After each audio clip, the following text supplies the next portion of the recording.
El mensaje dura casi una hora y por esta razón no hemos incluido la referencia de la Escritura que es Lucas 15. Lucas 15. La parábola del hijo pródigo. ¿Quién no ha escuchado esta historia y hay algo nuevo que decir al respecto? Lo notable es que es tan conocida que la gente no la conoce. El mismo título que le damos a esta historia, la parábola del hijo pródigo, demuestra claramente que no hemos entendido todo el significado. Porque no es la parábola del hijo pródigo, es la parábola del hijo que está en la casa. Y me atrevería a decir que hay más de nosotros aquí que tenemos más en común con el hermano mayor que con el menor. Y si es así, la parábola es para nosotros. Entendimos mal la parábola porque pensamos que cuando Jesús contaba una parábola, estaba predicando un sermón. Y que parábola es, como me contaron en la escuela, una historia terrenal con un significado celestial.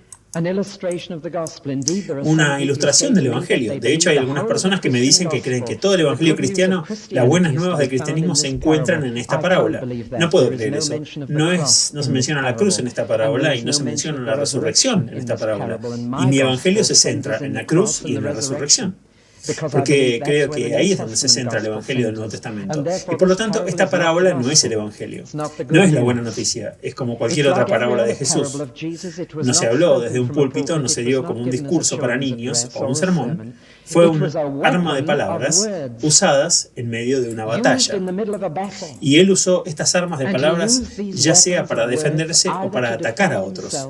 Y por lo tanto, si me preguntan qué es una parábola, diría que es una historia con un aguijón en la cola. Una historia con un aguijón en la cola. Para quien lo escuchó originalmente. Así que la primera pregunta que haces, si tomas cualquier parábola de Jesús, la primera pregunta que se hace es, ¿a quién se la contó?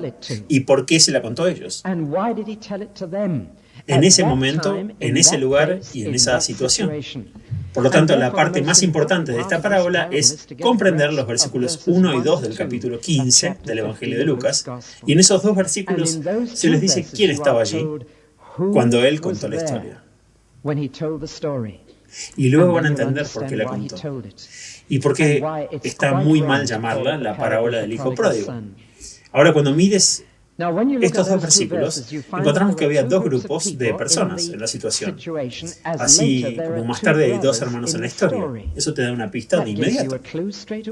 Los dos grupos de personas que estaban allí eran los amigos de Jesús y los enemigos de Jesús. Y si no se dan cuenta de que Jesús hizo amigos y enemigos, aún no lo han entendido. Donde quiera que Jesús iba, parecía dividir a la gente por la mitad. Simplemente no podían ser neutrales hacia él. O estaban a favor o en contra. Tomaron parte muy rápidamente. Algunas personas amaban a Jesús, algunos lo odiaban. Algunas personas eran atraídas por él, algunos fueron repelidos por él. Algunos se convirtieron en sus amigos y algunos en sus enemigos. Y en ese escenario que se contó la parábola, donde había enemigos de Jesús quejándose sobre el tipo de amigos que estaba haciendo, y por supuesto un hombre puede conocerse por sus amigos. Los pájaros del mismo plumaje se juntan, y el tipo de amigos que hace un hombre te dará mucho sobre su carácter y personalidad y perspectiva. Una de las opciones libres que tenemos es que elegimos a nuestros amigos, no elegimos a nuestros parientes, y ellos no nos eligieron tampoco. Debemos tener eso en cuenta. Y cuando te unes a una iglesia, no eliges a todos tus hermanos y hermanas en esa iglesia, pero sí eliges a tus amigos. No elegiste a tu jefe, tal vez elegiste a tus empleados, si tienes alguno, pero eliges a tus amigos, y los amigos que eliges dicen algo sobre ti. Y es devastador ver qué tipo de personas se convirtieron en enemigos de Jesús y qué tipo de personas se convirtieron en sus enemigos. Quiero que imaginen que los alemanes, de hecho, ganaron la guerra y ocuparon Guildford. Quiero que imaginen que los alemanes necesitaban dinero y querían absorber el dinero de este país para reconstruir Alemania. Y quiero que imaginen que establecieron un sistema por el cual todos tenemos que pagar un impuesto en Inglaterra para construir Alemania. Y ese dinero se toma de nuestra tierra y lo llevan a través del Canal de la Mancha y lo gastan en proyectos allá. Así que nuestro país se vuelve cada vez más pobre y el país de ellos se vuelve cada vez más rico.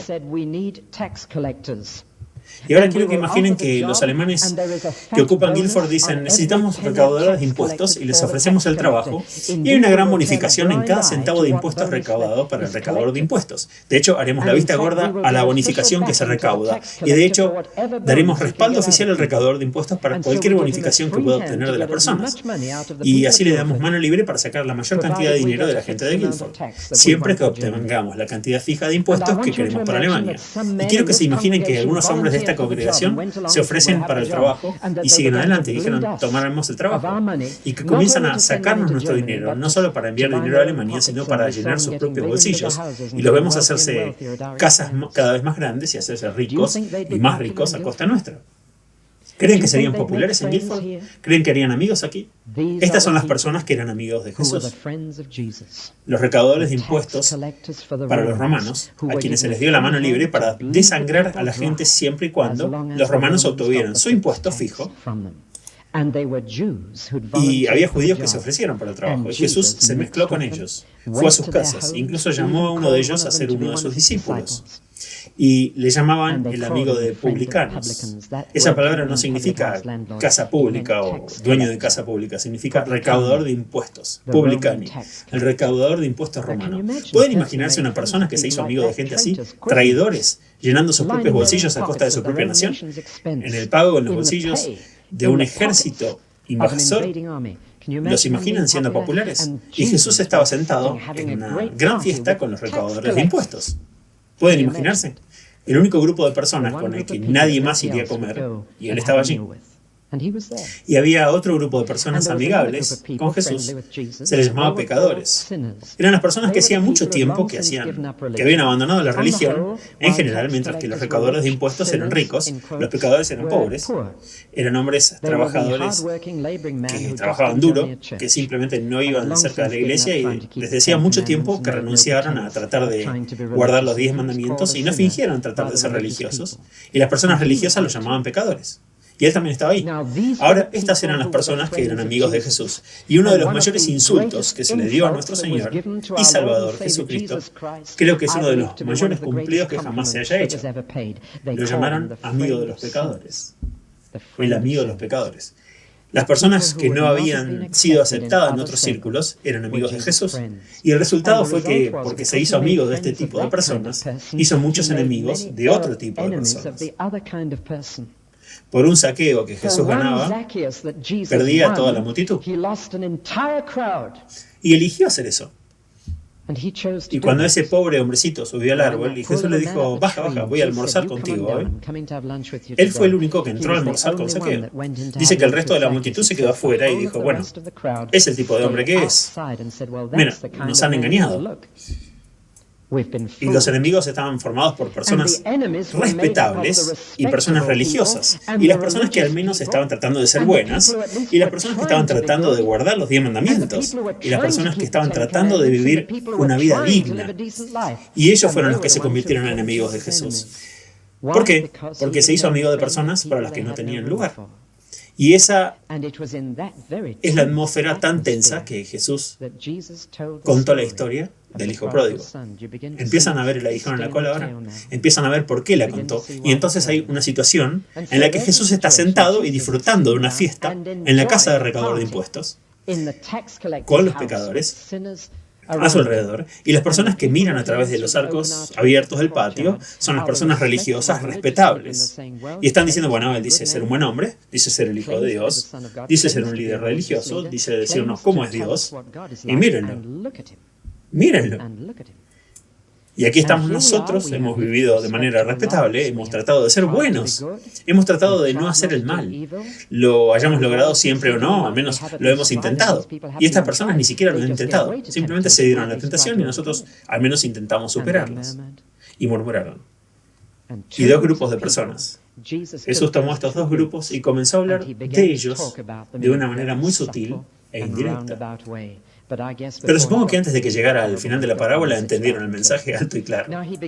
Ahora comenzó a hablar sobre otras dos situaciones, dos pequeñas parábolas, y se las conté esta mañana, no las voy a repetir ahora.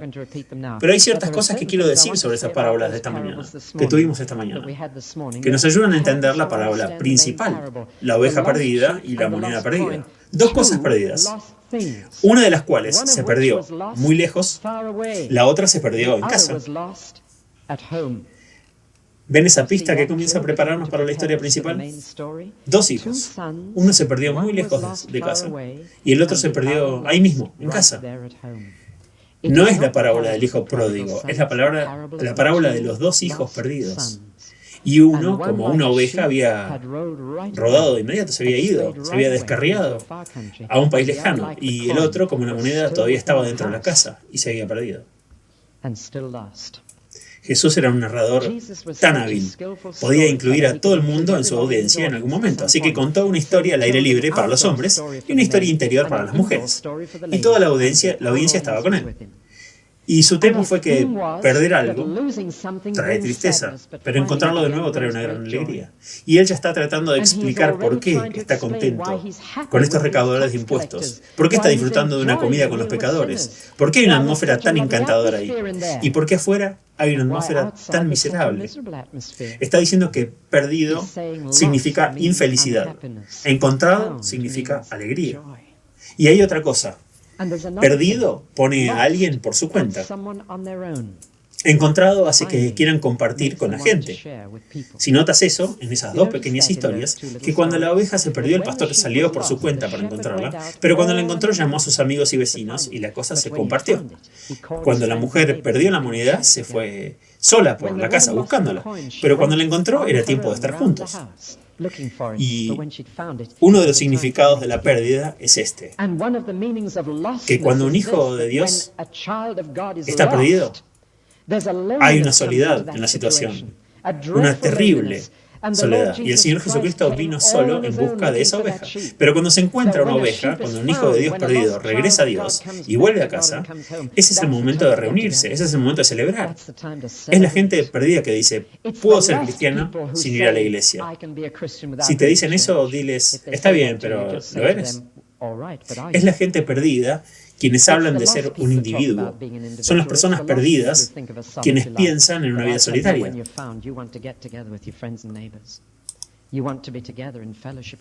Pero yo les digo que cuando se encuentran, quieren reunirse con sus amigos y vecinos, quieren estar juntos en compañerismo, quieren celebrar. Es un momento para compartir. Es la pérdida de los hombres por la que tantas personas son individuos. En un informe de los Estados Unidos el año pasado hubo cientos de suicidios de estudiantes y estos jóvenes habían estado viviendo juntos en comunidades. Decían, no tengo con quién hablar, estoy solo, estoy por mi cuenta, me siento solo. Y eso terminó con todo.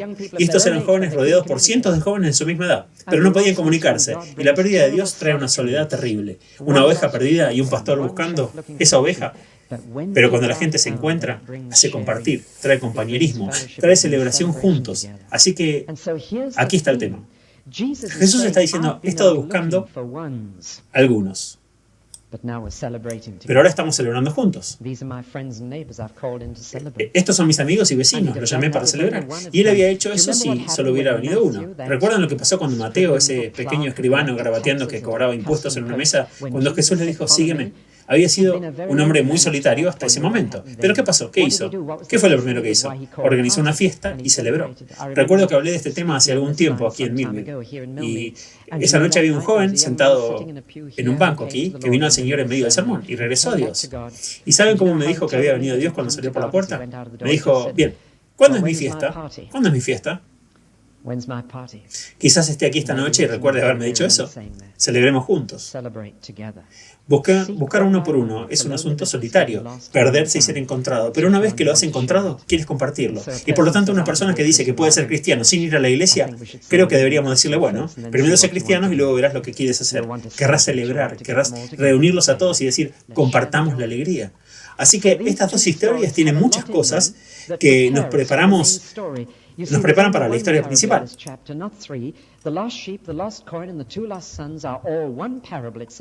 Hay una sola parábola en este capítulo, no tres. La oveja perdida, la moneda perdida y los dos hijos son todos una parábola. Dice que Jesús les contó esta parábola y por lo tanto las dos pequeñas historias se preparan para la grande. Y ahora nuestras mentes están listas. Nuestras mentes tienen ciertas ideas en ellas. El dolor de perder, la alegría de encontrar, la soledad de estar perdido y de buscar lo perdido, y la unión de ser encontrado y celebrar. Así que Jesús ya preparó a la audiencia. Están con Él, están escuchando, y quiero que noten una cosa más sobre las dos pequeñas historias, antes de que lleguemos a la grande. Y es esto: las cosas que suceden aquí, en la tierra, afectan los sentimientos del cielo. Un punto muy importante para comprender. Dios podría disfrutar de este servicio esta noche, podría estar emocionado, podría estar tan emocionado que llamaría a los ángeles y les diría: compártanlo conmigo. En Milmi de esta noche alguien regresó a mí. ¿No es maravilloso?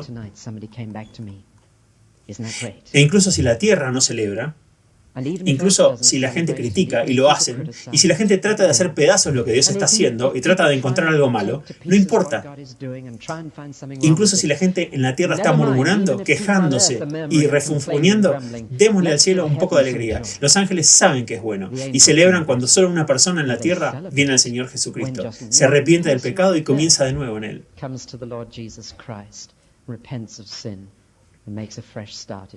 Ahora estamos listos para estudiar la parábola del hijo pródigo, o como yo prefiero llamarla, la parábola del hijo que está en casa. Tomemos primero al hijo pródigo, porque hay dos hijos aquí y tenemos que mirarlos a los dos. Hay un final feliz para la historia del primero, pero no para el segundo. Veamos el primero. Hemos visto muchas veces esta historia, la vimos antes, recuerdo este servicio en el Salón Cívico, cuando Cliff Richard dijo: ¿recuerdan que miramos esta historia? No voy a repetir lo que dijo entonces, quiero pintar esta historia de nuevo vívidamente para ustedes. Aquí hay un joven que empezó en la vida con la palabra dame en los labios y pensó que ahí empezaba la vida. Cuando dices dame, él pensaba que la vida empieza agarrando cosas, obteniendo cosas, aprovechando tus oportunidades. Porque si no cuidas de ti, ¿quién lo hará? Y la vida pensó y comenzaba por decir dame. Y tuvo que aprender de la manera más difícil en la escuela de la experiencia, donde los colores de la escuela son el negro y el azul. Tuvo que aprender de la manera difícil que la vida comienza cuando dices perdóname. Pero él no sabía eso en ese momento y decía dame. La ley judía decía que un hombre podía, si tenía dos hijos, antes de que murieran, podía dividir su propiedad en tercios y el mayor obtendría 2 tercios y el menor obtendría 1 tercio. Esa era la ley. Pero él también podía, por ley, dar ese dinero a sus hijos antes de morir y prácticamente jubilarse. Y eso es lo que el hijo menor le estaba pidiendo. Papá, lo quiero ahora. Y aquí de nuevo está el segundo paso en falso que dio. Y la segunda actitud equivocada que arruinó la vida de este joven. Y era querer cosas ahora en lugar de más tarde. Esto es la esencia del pecado. Esto es lo que arruinó las posibilidades de Esaú de heredar la bendición de su padre. Porque un día Esaú tenía hambre y quería un poco de esa buena sopa ahora. No estaba preparado para esperar. Quería todo ahora. Y esta es la debilidad de nuestra naturaleza humana. Que no nos interesa el pastel en el cielo cuando morimos. O el dolor en el pozo cuando caemos. Estamos interesados más en ahora. Voy a disfrutar esta noche, mañana por la mañana. En otras palabras, no estoy interesado en buenas perspectivas en mi carrera dentro de 40 años. Quiero un buen trabajo ahora, con mucho dinero ahora y mucho tiempo libre ahora. Lo quiero ahora. Después de todo, no sé si lo tendré mañana. Podrían presionar el botón equivocado o volarnos a todos en pedazos. Lo quiero ahora. Y así es como este joven habló. Él estaba diciéndole, dame. Y le estaba diciendo, dame ahora. ¿Y sabes qué es lo maravilloso para mí de esta historia? Es que el padre se lo dio. Creo que eso es increíble. Debe haber sabido cómo era su hijo y debe haber sabido lo que haría con el dinero.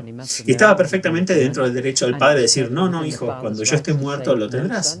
Y lo que haces con él, entonces es asunto tuyo. Eso es lo que muchos padres han dicho y dirán. Pero este padre dijo, está bien, hijo, aquí está. Se necesita un padre grande para dejar que su hijo se arruine a sí mismo. Hay un hombre que va a predicar en este púlpito en el domingo que estoy fuera, y este hombre tuvo un hijo que llegó a la adolescencia y casi destruye la casa de la familia.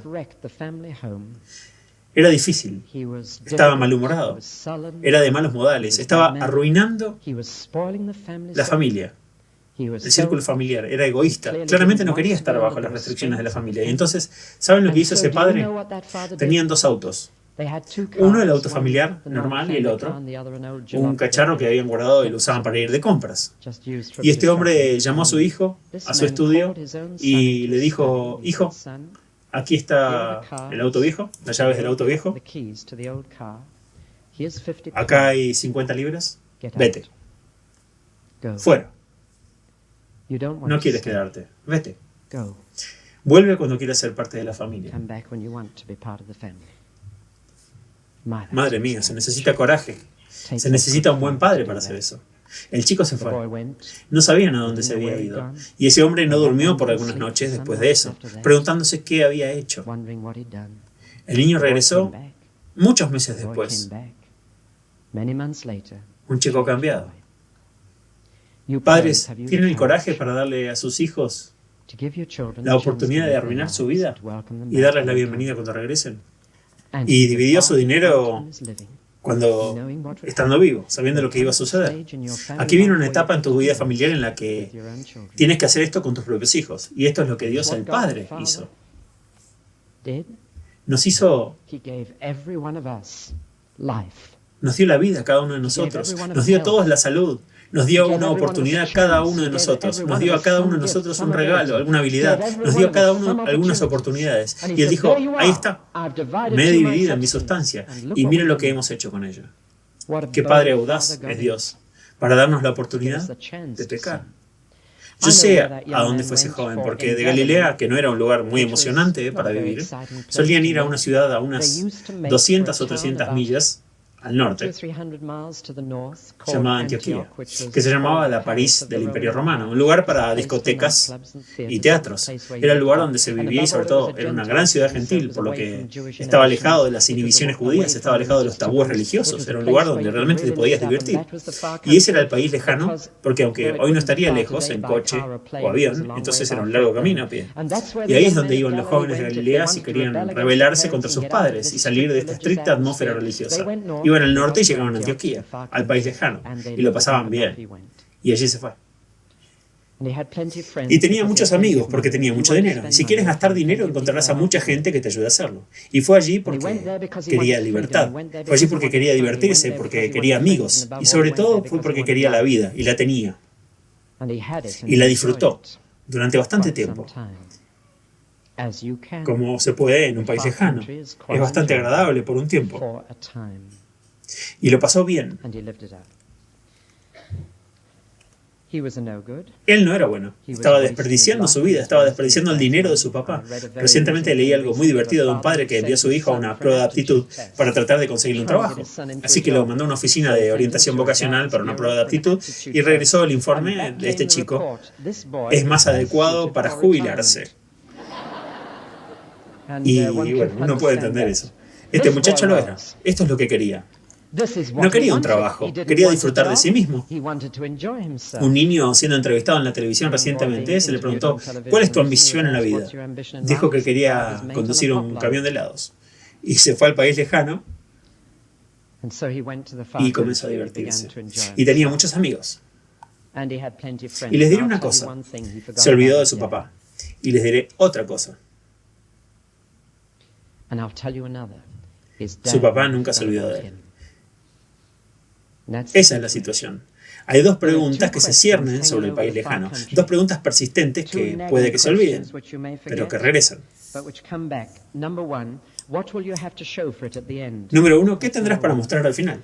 Ese es el número 1. ¿Cuánto tiempo va a durar? Puede durar mucho tiempo, puede tomar muchas formas, puede ser muy divertido. Si quieres leer un relato de un país lejano en inglés moderno, lee la autobiografía de David Niven, La luna es un globo. Todavía disfruta del país lejano, aún no ha regresado. Y suena muy emocionante y muy agradable de cierta forma. Pero es el país lejano. Y las 2 preguntas persistentes son: ¿qué tendrás para mostrar al final? ¿Y cuándo será el final? Y ambas preguntas deben ser formuladas por aquellos que se quieren escapar y divertirse y disfrutar de la vida. Y encontrar la libertad y ser independientes de los padres. Y nunca voy a olvidar a esta adolescente que vi zapateando y diciéndole a sus padres que esperen hasta que pueda conseguir un piso propio y estar lejos de aquí. No puedo esperar para irme. Estaba tan enojada con algunas restricciones que sus padres le estaban poniendo por su propio bien. Pero esa era su actitud. Esas son las dos preguntas. Y llegó bastante rápido para este joven por dos razones. Primero hubo una hambruna y él no había negociado con la depresión económica que se avecinaba, ya que muchas personas en este país no han negociado con la crisis actual. Y la hambruna comenzó a golpearlo a él también. Y comenzó a estar necesitado y el dinero se estaba acabando. Y no se había preguntado, ¿qué tendré para mostrar después de esto? Y esta pequeña palabrita, vida desenfrenada, él desperdició su dinero en una vida desenfrenada. Pero la palabra desperdiciado significa gastar tu dinero y no tener nada que mostrar al final. Y hay tantas personas para quienes la vida se trata de pasarla bien, da vueltas y vueltas mientras está en eso, y no tienes nada que mostrar al final de tu dinero. Así que no tienes un beneficio duradero. Él desperdició todo y no tuvo nada que mostrar por ello. Y la propiedad de su padre, que su padre ganó con tanto esfuerzo, se había disipado sin nada que mostrar. Y al final había llegado. Ahora no sé si saben qué sienten los judíos hacia los cerdos. Los judíos ortodoxos ni siquiera mencionan la palabra cerdo. Es un animal inmundo en la ley hebrea. Tenía una hermosa historia del cardenal Heenan y el rabino Brodie, el rabino principal de Inglaterra, quienes se encontraron sentados uno al lado del otro en un banquete. Y el cardenal le dijo al rabino, supongo que no puedo tentarlo con un sándwich de jamón.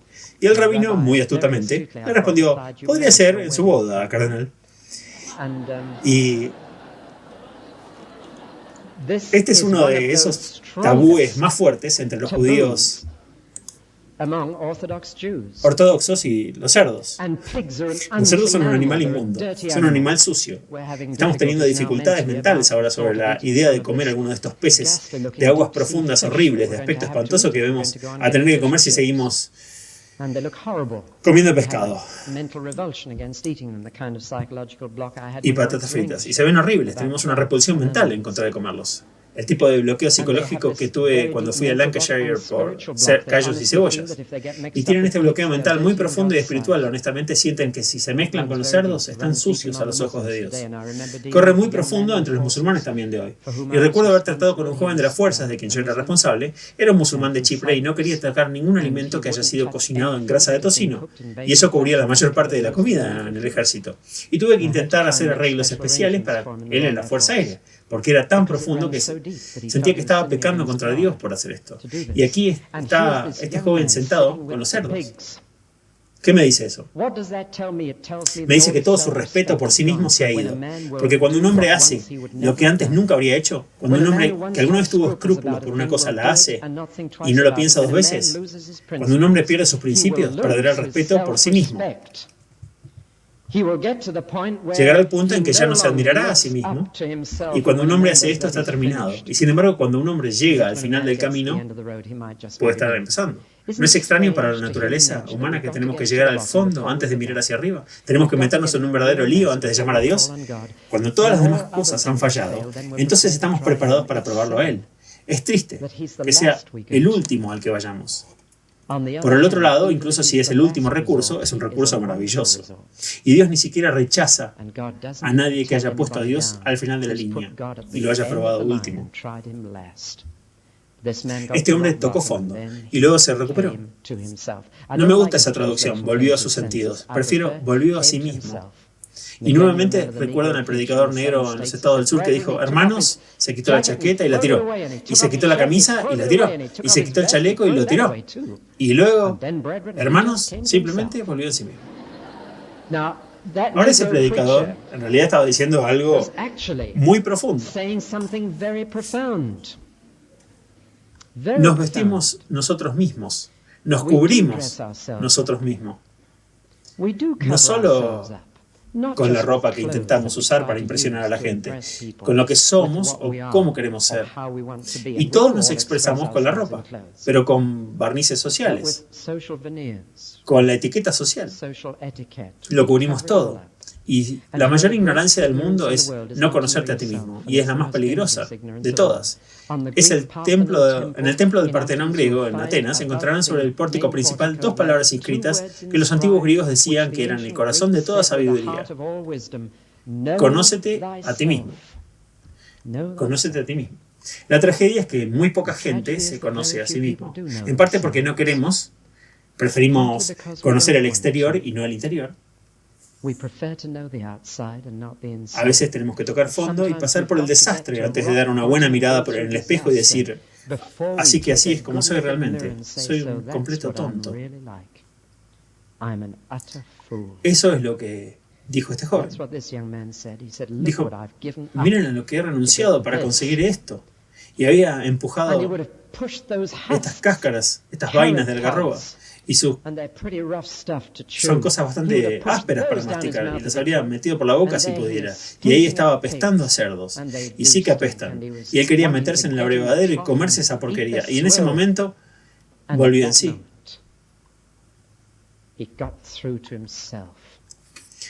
No pueden venir a Dios hasta que hayan vuelto en sí mismo primero. Y es por eso que muchas personas no pueden comunicarse con Dios. Nunca han estado consigo mismos. Tienes que volver a ti mismo antes de poder llegar a Dios. Y este hombre volvió a sí mismo y dijo, soy un tonto absoluto. Y luego se dio cuenta de 2 cosas más. La bendición de los que se quedaron en casa y la indignidad en sí mismo para volver a casa. Estas eran verdades reales. Por primera vez en su vida estaba siendo real, frente a la realidad. Era un tonto, había hecho mal y estaba preparado para decir, he pecado ante los ojos de Dios. Y lo había hecho. Había violado la ley de Dios sobre los cerdos, para empezar, pero había pecado de otras maneras también. Y se dio cuenta, ¿saben? Los buenos pensamientos nunca salvaron a nadie, y la comprensión de este hombre de su verdadera condición y su verdadera locura y su pecado no habían hecho nada por él, a menos que convirtiera los pensamientos en acciones. Y eso es lo que hizo. Puedes tener ciertos pensamientos durante este servicio, pero esos pensamientos no van a hacer nada por ti, a menos que hagas algo al respecto. Él dijo, voy a volver. Voy a volver. Sus pensamientos y motivos todavía estaban muy mezclados. Por un lado, quería regresar, lo cual era bueno. Por el otro, pensó que aún podía negociar con su propio padre. Pensó, ahora ya no puedo ser su hijo. No soy digno de eso. Pero quizás quiero una mano en la granja, puede que quiera un trabajador extra. Seguramente me dará un salario. Un poco de pan para comer en lugar de esta basura. Nunca pensó en los sentimientos del padre. ¿Qué sentiría el padre con su propio hijo en la cocina? Todavía no pensaba en su padre. Pero de todos modos, aunque tenían los motivos mezclados, se levantó y vino. Y les digo que no me importa cuán mezclados pueden ser sus motivos. Si te levantas y vuelves con Dios, Él te recibirá. Él aclarará los motivos. No le importa por qué una persona viene, siempre que venga. Y tiene una forma de corregir tus motivos. Y esto es lo que sucedió. Y tan pronto como el padre vio al hijo, corrió. Y cuando se acercó, arrugó la nariz y dijo, hijo, te vas a dar un baño y luego quiero besarte. Eso podríamos hacer nosotros. Hijo, sácate esa ropa horrible, estoy seguro de que tienes pulgas. Vayan y cámbienle de ropa y luego ven y te voy a dar un abrazo y un beso. No, él corrió y cayó sobre su cuello, que estaría sucio de muerte, y besó ese cuello. Ese es el amor de Dios.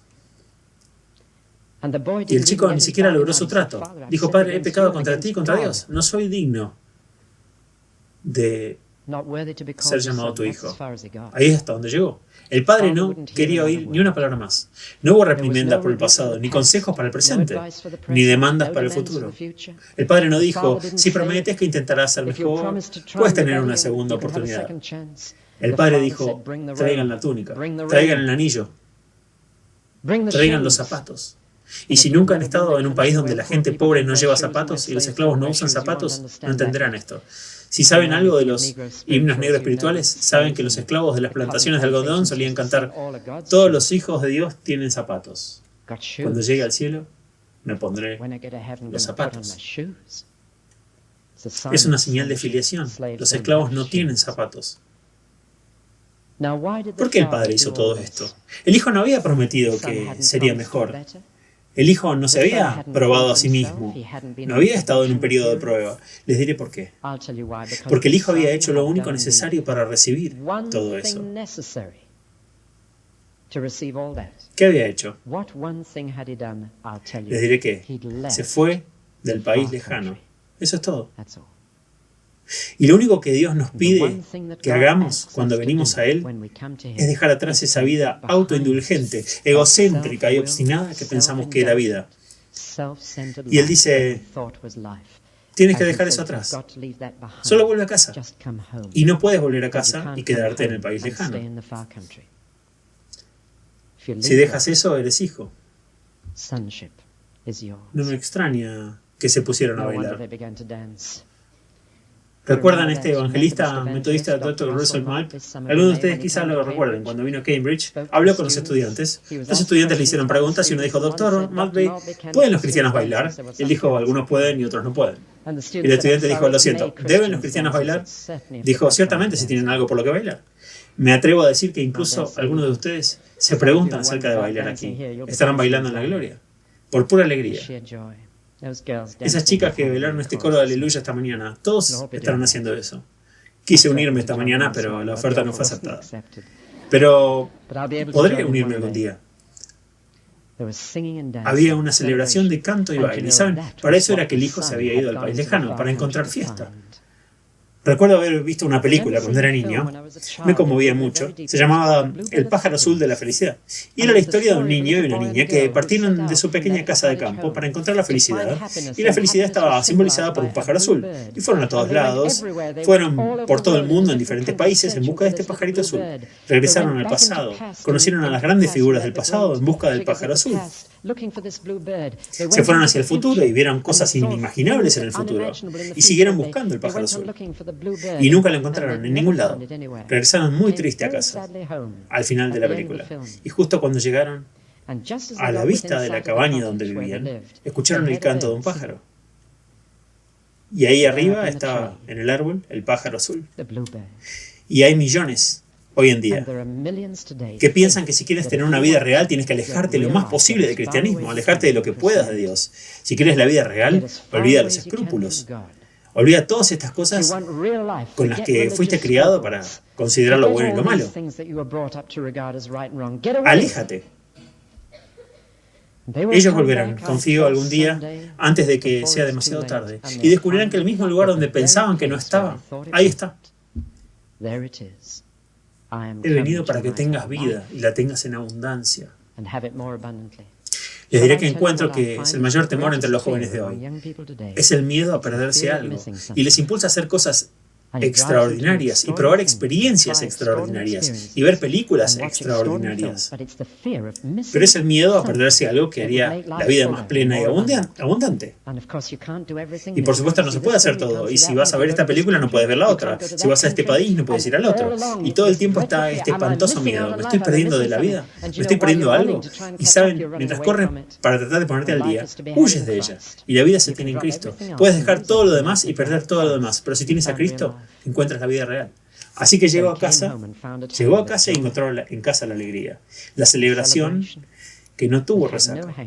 Porque dice que empezaron a estar alegres. Empezaron y eso nunca cesaría. Y la persona más feliz ese día no fue el chico, sino el padre. Mi hijo estaba muerto. Mi hijo estaba perdido. ¿Sabes que puedes estar perdido aunque sepas dónde estás? Y puedes estar muerto incluso cuando lo estás viviendo. Ese es el mensaje de este capítulo. Y si no conoces a Cristo esta noche, estás muerto y estás perdido, lo sepas o no. Y cuando encuentras a Cristo, estás vivo y te han encontrado.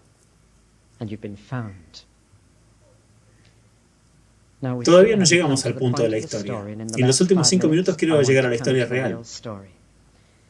Un maestro de la escuela dominical dijo a la clase, ¿quién estaba triste de ver al hijo pródigo llegar a casa? Por favor, el ternero engordado, dijo un niño. Lo cual supongo que era cierto. Pero por supuesto, había alguien que no estaba contento. ¿No sería encantador si la parábola terminase en el punto que acabamos de llegar? ¿No sería un buen final feliz? ¿Y vivieron felices para siempre y todo fue genial? Pero no lo fue. La vida nunca tiene ese tipo de final. No en este mundo. El único final feliz que pueden tener es en el próximo mundo. Y Jesús no contó historias con final feliz. Muy pocas de sus historias tienen final feliz. La mayoría de ellas se enfrentan a la gente con los hechos de la vida. Y los hechos de la vida eran que esto no era una situación feliz, porque había otro hermano. Y cuando miras a este hermano, se hace... Es desastroso. Casi todos los pecados del libro salen. Con orgullo dice, ¿qué está pasando? ¿No agarran el tono de voz? ¿No me dijeron? El orgullo está ahí. La ira está ahí. Estaba enojado, no quería entrar. El resentimiento está ahí. Nunca me diste una fiesta, papá. La malicia está ahí. Has despreciado tu dinero en prostitutas. ¿Cómo lo supo? Nunca se había mencionado. Malicia, orgullo, ira, resentimiento.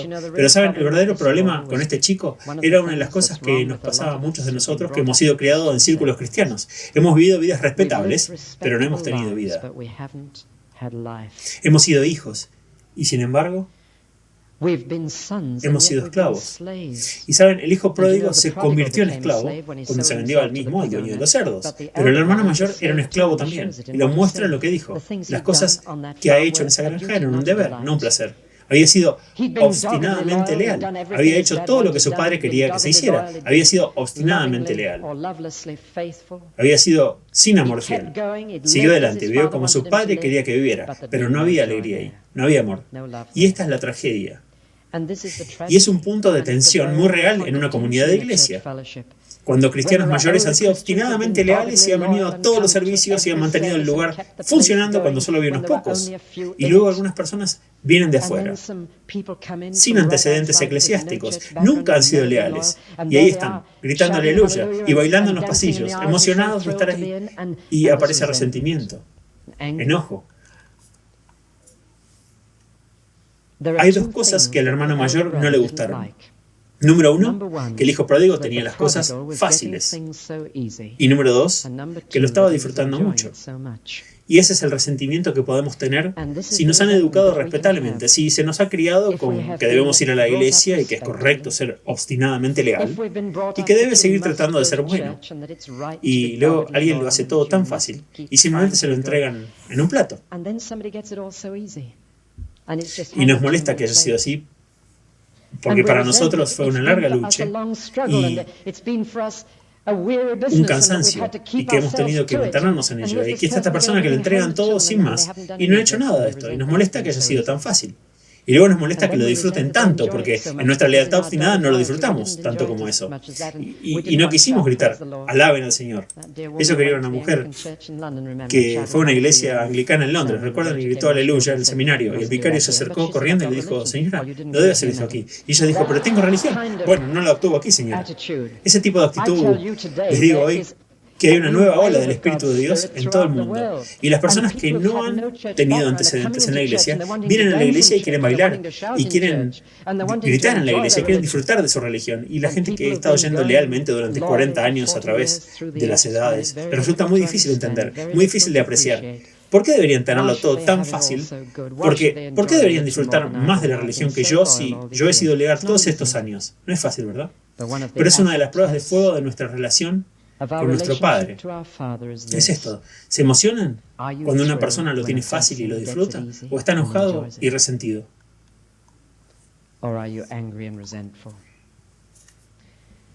Quiero leerles algo ahora que probará esto en su propio corazón. Lo probó en el mío. Algo a lo que me referí el martes. Está escrito por un capellán estadounidense de las fuerzas armadas. Esto es lo que escribió. En agosto de 1943 entré en servicio activo y después de haber pasado un curso de instrucción obligatorio estuve destinado en un gran hospital. Desde 1944, durante 14 meses, he ministrado a los enfermos y heridos. En 1945 cruzamos el canal a Francia y llegamos a Alemania el 15 de julio. Unos meses después, fui nombrado capellán de los altos criminales nazis durante su juicio en Nuremberg. Antes de tener que visitar estos líderes nazis en sus celdas, me pregunté a mí mismo la pregunta: ¿debo saludar a estos hombres que han traído un sufrimiento indescriptible al mundo y la causa del sacrificio de tantos millones de vidas? Mis dos únicos hijos han sido víctimas de sus fechorías. ¿Cómo debo comportarme ante tales hombres para que estén dispuestos a recibir la necesidad de la palabra de Dios? En primer lugar, entré en la celda de Göring. El ex teniente general adoptó una actitud militar, hizo clic en los talones y me dio la mano. Luego les hice a todos visitas cortas. Eso fue el 20 de noviembre, justo antes de que comenzara el juicio. La noche la pasé en oración, pidiendo a Dios que me dé un mensaje para ellos. Desde este momento, Dios me dio gracia, siguiendo el ejemplo de Jesús para odiar el pecado, pero para amar al pecador. Estos hombres deben escuchar algo del Salvador que sufrió y murió también en la cruz por ellos. Había 21 prisioneros. 6 de ellos eligieron la Iglesia Católica Romana para su ayuda espiritual. Otras 15 personas deseaban el ministerio protestante. 4 de los 6 eran católicos romanos, 7 de los 15 eran miembros de la Iglesia luterana. El mariscal Jodl, Hess y Rosenberg nunca asistieron a un servicio. Una doble celda de la prisión se convirtió en una pequeña capilla donde pudimos celebrar los servicios y un exteniente coronel de la CSS fue el organista. Hacia el final de mi servicio en Nuremberg, este organista confió en Cristo. El simple evangelio había cambiado su corazón.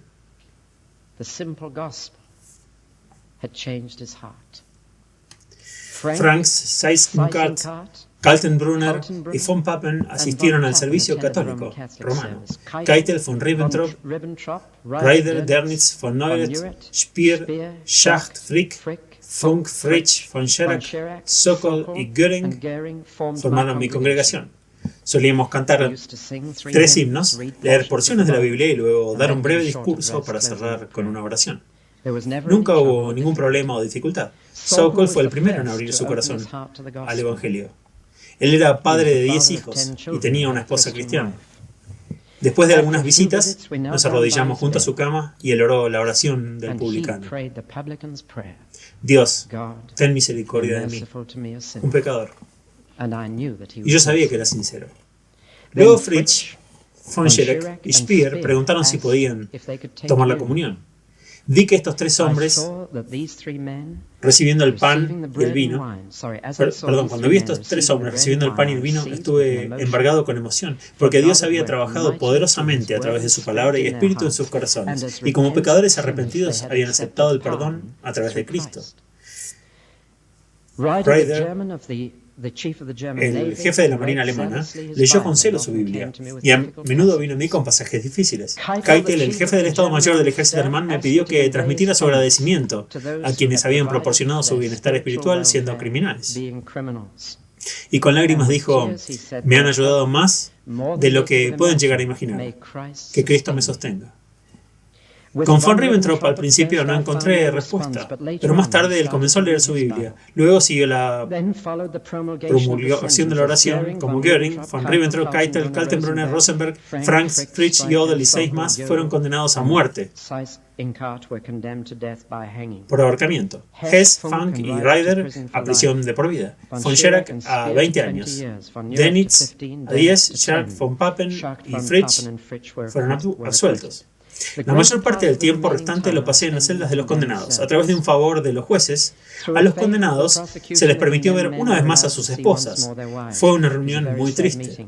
Escuché a von Ribbentrop pedirle a su esposa que prometiera criar a sus hijos en el temor del Señor. Sokol le pidió a su esposa que se comprometiera a criar a su numerosa familia bajo la cruz de Jesús. Göring preguntó qué dijo su pequeña hija Eda cuando escuchó su sentencia y le dijeron que la niña esperaba encontrar a su papá en el cielo. Eso lo afectó y fue la primera vez que lo vi llorar. Día y noche me quedé con los que habían entregado sus almas a Dios. Visité a algunos de ellos 5 veces al día. Von Ribbentrop leía su Biblia la mayor parte del día. Keitel se sintió más conmovido por las porciones que hablaban del poder redentor de la sangre de Jesús.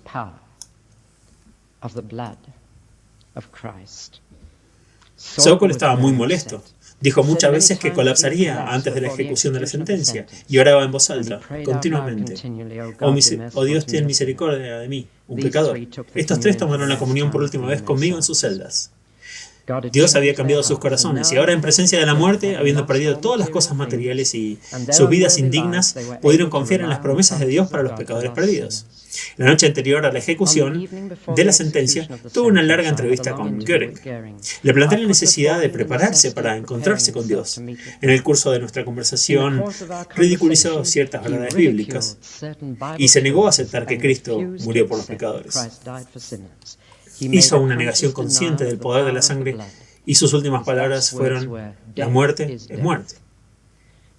Mientras recuerdo la esperanza de su pequeña hija de encontrarse con él en el cielo, él respondió: ella creía a su manera y yo a la mía.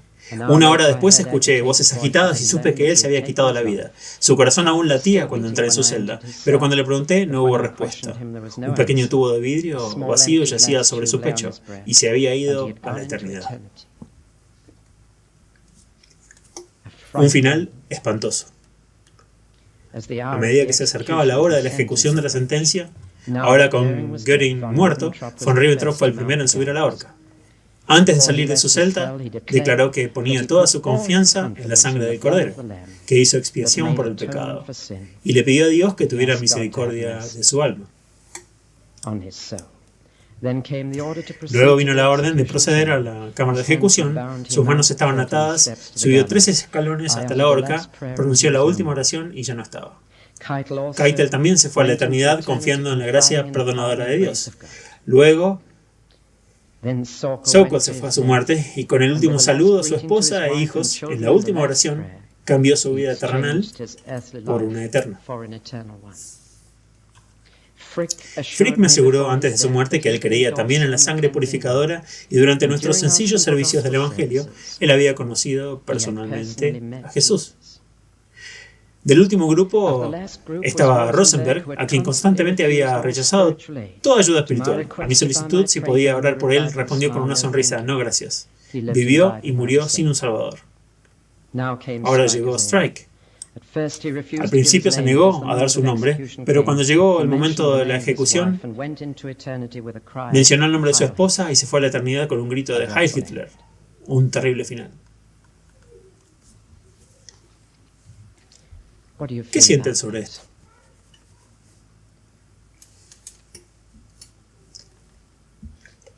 Personas de mi familia murieron durante la guerra, o las guerras, con Alemania.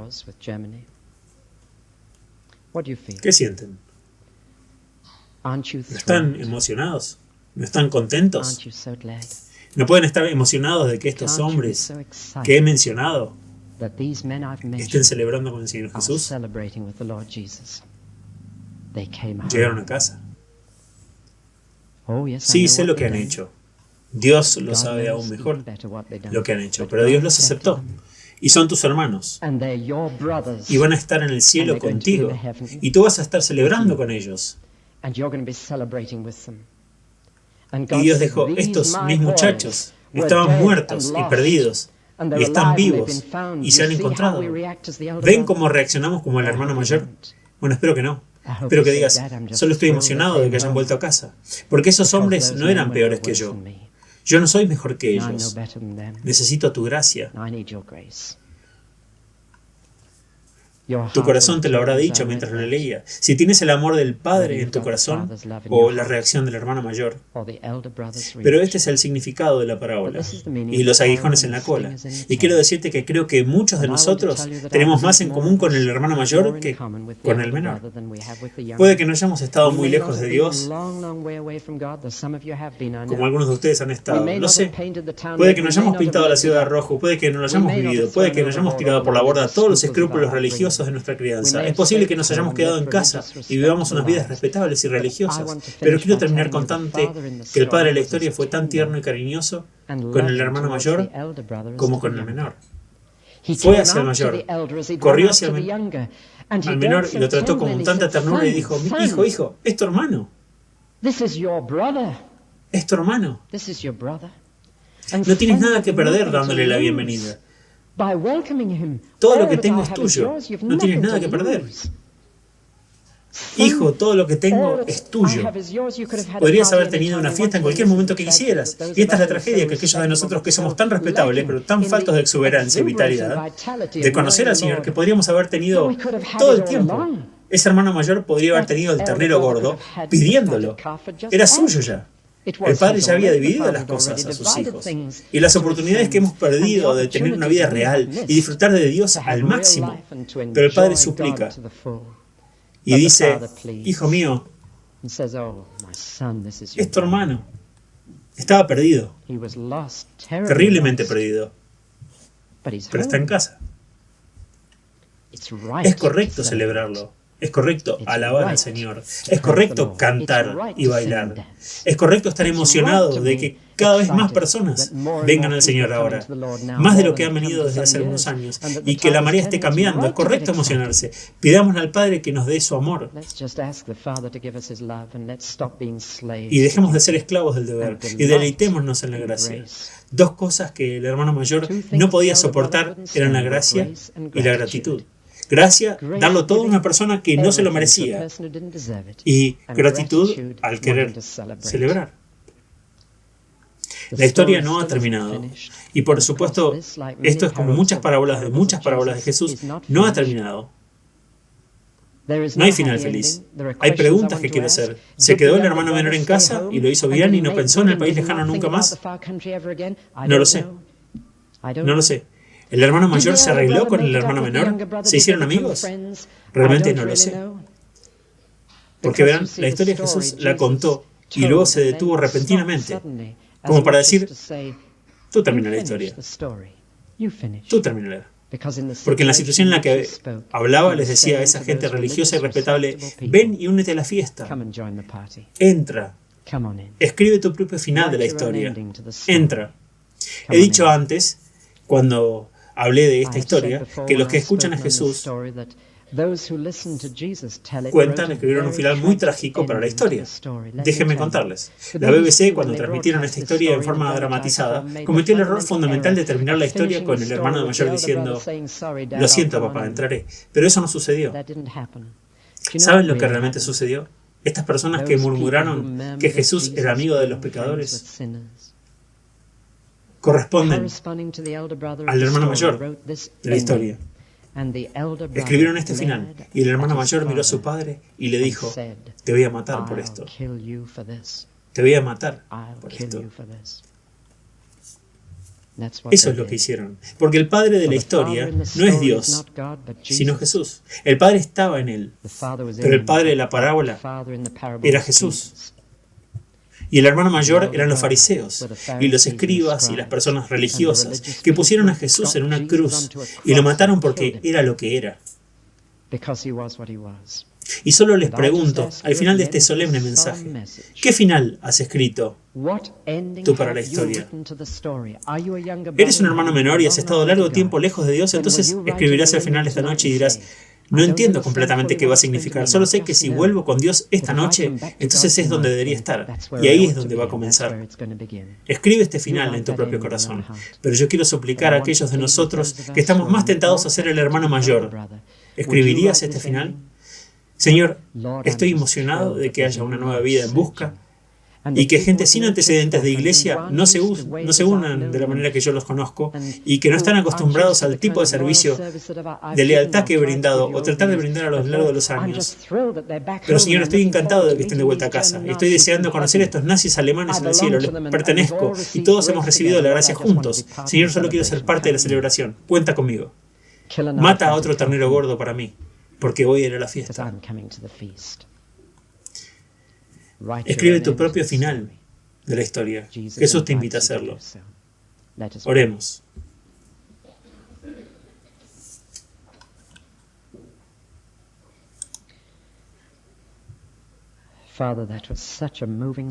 Padre, esta fue una historia muy conmovedora que Jesús contó. Ha sido casi demasiado predicarlo, tal vez escucharlo. Pero Señor, sabemos la verdad cuando la escuchamos. Te agradecemos que sea cierto que nos amas así. Y si somos hermanos mayores o menores en actitud y carácter y personalidad, tú has venido a nosotros y nos estás suplicando que comprendamos el amor del Padre, y que nos tratemos unos a otros como hermanos en gracia. Señor, que vengamos, que vengan todos los aquí presentes de una manera más profunda esta noche a la celebración, a la fiesta, a la celebración, para que podamos reunir amigos y vecinos y decir, ven y festeja conmigo. El perdido ha sido encontrado. Y Señor, que haya algo que suceda ahora mismo en nuestros corazones, que pondrá los ángeles del cielo cantando, bailando. Por tu nombre. Amén. Amen.